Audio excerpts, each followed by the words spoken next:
अहिले बाहिर आम जनमासमा के कुरा आइरहेछ भन्दाखेरि जेएनजी आन्दोलनलाई हाइज्याक गरेर नेतृत्व लिन खोज्दैछ राष्ट्रिय स्वतन्त्र पार्टीले भनिरहेका छन्। यसलाई तपाईँ जस्टिफाई कसरी गर्नुहुन्छ?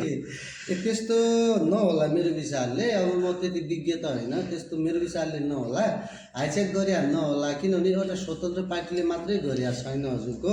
अब सबै पार्टीहरू काङ्ग्रेस, एमाले अनि हजुरको राप्रपा अनि त्यो माओवादी सबै चाहिँ चुनावमा हुनेका छन्। एउटा यसले हाइज्याक गर्यो भन्ने अलिकति मलाई लागेन है, म त्यति दिने छैन।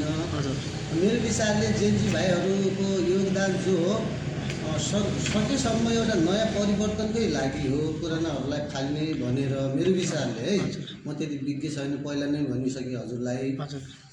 खासै मेरो विचारले त्यही हो। अब जेएनजी भाइहरूको मेरो विचारले अपमान होइन कि सम्मान जस्तो लाग्छ मलाई। किनभने उहाँहरूले नयाँ खोजेको हो अनि पुरानो पार्टीहरूलाई अलिकति त्यो भएन, देशमा के अरे हजुरको सुशासन भएन, भ्रष्टाचार हटाउन सकेन भन्ने हिसाबले उहाँहरूले लाग्नु भएको हो। उहाँहरूको शहादत दिनुभएको हो, उहाँहरूलाई सम्मान छ। उहाँहरूले चाहिँ त्यस्तो नभन्ने होला मेरो विचारले। अब कसैले अर्को पार्टीबाट कोही साथीको मन नलागेर है, मन दुखेर या उहाँहरूको भावना विचार कसै साथीको जेएनजी साथीहरूको हुन नि सक्छ। अब हजुरको एउटै घरमा त मान्छेको अलग अलग भावना हुन्छ, अलग अलग विचार हुन्छ भने यो त हाम्रो यत्रो देश नेपालमा होइन।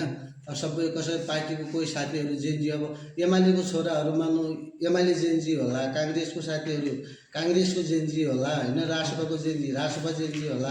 त्यो आफ्नो आफ्नो मत के अरे भिन्न हुनसक्छ मेरो आफ्नो विचारले है। दर्शकबिनहरू नमस्कार।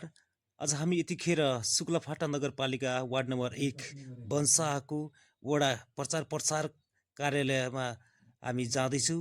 हाम्रा यस प्रचार कार्यालयका वडा सभापति श्री मदन बहादुर विष्टज्यूसँग हामी केही संवाद गर्नेछौँ। अब तपाईँको पार्टीले के गर्छ त? जनताका समस्याहरूलाई कसरी हेरिराखेको छ? अब हाम्रो पार्टीले जस्तै हजुरहरूले भने जस्तै अब हामीलाई नि केही असन्तुष्टि लागेर, पुरानो पार्टीबाट असन्तुष्टि लागेर एउटा म पनि अलि अब वयस्कै खालकै मान्छे हो।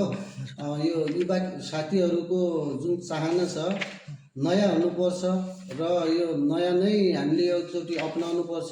30-35 वर्षसम्म हजुरको यो कसैले खासै काम गरेन, सबै हाम्रा केटाकेटी छोरछोरीहरू विदेश जानु पर्यो, दुःख भयो भन्ने हिसाबले हामी पनि त्यसमा लागेका हौँ। र मेरो विचारमा हजुर अहिले हाम्रो पार्टीको के अरे घोषणापत्र नि आएको छैन। अहिले म त्यो भन्न सक्दिनँ उहाँबाट कस्तो घोषणापत्र आउँछ, कस्तो नीति नियम आउँछ, अहिले मैले भन्ने कुरा भएन त्यसमा। र जहाँसम्म होस् मेरो विचारले अब यो ठिकै होला र यो पुरानो पार्टीभन्दा अलि नयाँले केही गर्छ कि भन्ने हामीलाई आशा हजुर, विश्वासै कसैको होइन, आशा भएर नै हामी सबै जनताहरू म लगायत सानै भाइहरू र हाम्रो बुढापाका पनि धेरै मान्छेहरूले चाहिँ अहिले रासपालाई सपोर्ट गरे जस्तो मलाई लाग्छ। मैले खास गरी यहाँलाई प्रश्न के सोधेको थिएँ भने यहाँका जनताका समस्याहरू के छन्?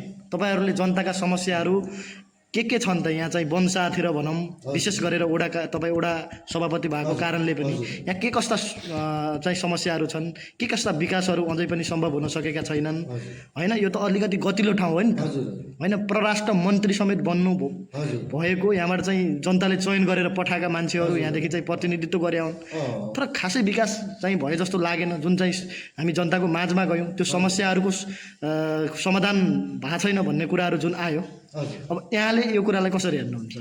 अब तपाईँलाई के लाग्छ, या विकास भयो या होइन? विकास त भएको छैन जस्तो लाग्छ। कसरी भएको छैन भने यो परिवर्तनको युग हो। हजुर, परिवर्तनको युगमा एकदम यो कसोको चालमा विकास भएको छ मेरो आफ्नो विचारले। र त्यही विकास भएन भन्ने हिसाबले हाम्रो यहाँको जति पनि जनता छ यहाँको त्यो त्यही भएर नयाँ पार्टीको एउटा आशा लिएर जाने भएको छ। र विकासको हिसाबले हजुर के विकास भन्नु र यो हाम्रो जनताबाटै उठेको करले 1 वर्षमा हुने काम 10 वर्ष लागेको छ। अब बाटोघाटोको समस्या छ, खानेपानीको समस्या छ, यहाँनिर हाम्रो पानीको ट्याङ्की बनिएको छ, लगभग 5-7 वर्ष भइसक्यो, त्यसलाई रेडी भयो नि 2-3 वर्ष भइसक्यो, त्यो पनि अहिलेसम्म कार्यान्वयनमा आउन सकेका छैन।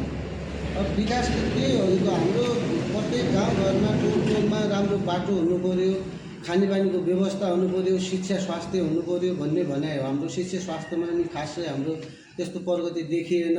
र हाम्रा विगतका मन्त्री भएर यहाँबाट के अरे माननीय भएर गएका नेताजीहरू मन्त्री पनि भयो तर हाम्रो जनताको खासै मन चित्त बुझ्ने काम नभएको हुनाले खासै विकास भए जस्तो नलागे हुनाले अहिले जनताहरूले एउटा नयाँ आशा लिएका साँच्चीकै हो।